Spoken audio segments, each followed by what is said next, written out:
Ayyash is an associate professor specialising in Palestine in Mount Royal University. He joins us now from Halifax in Canada. Mark, welcome to the programme. How important is Nakba Day this year particularly? Thanks very much for having me. Nakba Day for Palestinians is important every day, every year since 1948. Palestinians continue to live through the Nakba of 1948. And so it is always important. And this year, it might be especially painful if that is possible. Is Israel guilty of essentially a slow burning process of ethnic cleansing? Absolutely. And it's not always slow.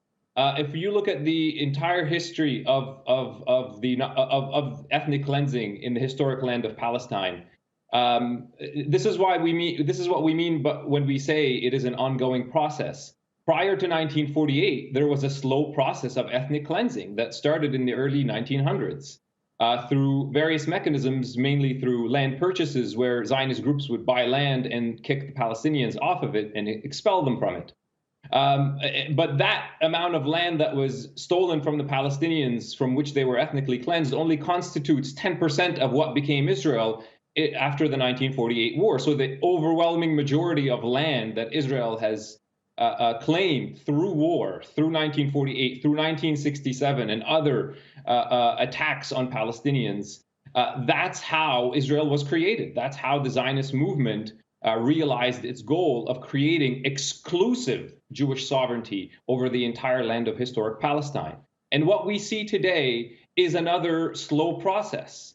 So just like we saw a slow process of ethnic cleansing leading up to 1948, we see the continuation of that slow process of ethnic cleansing after 1948. Then there was rapid ethnic cleansing in 1967, followed by more slow processes of ethnic cleansing.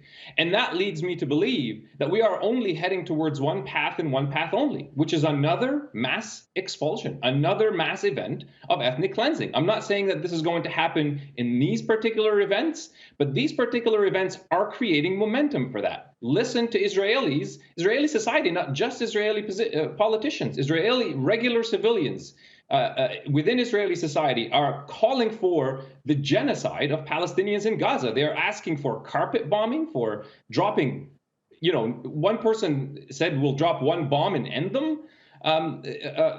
The Israeli society is being prepared by Israeli politicians for another 1948, in my view.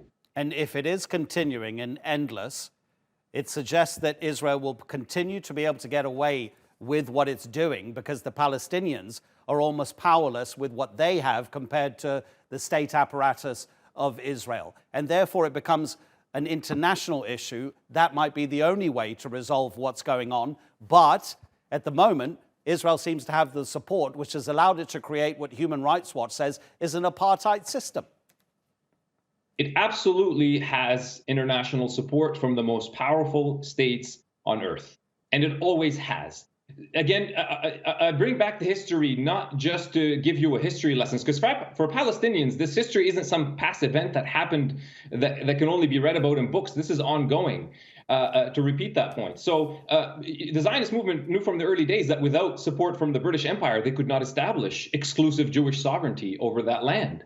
And after the British Empire sort of collapsed, the American empire, or superpower as they like to call themselves, took over, and they are entirely complicit, along with many other nations in Europe and North America especially, but other nations as well, that are very much complicit in this process of ethnic cleansing, both the slow one and the more rapid ones.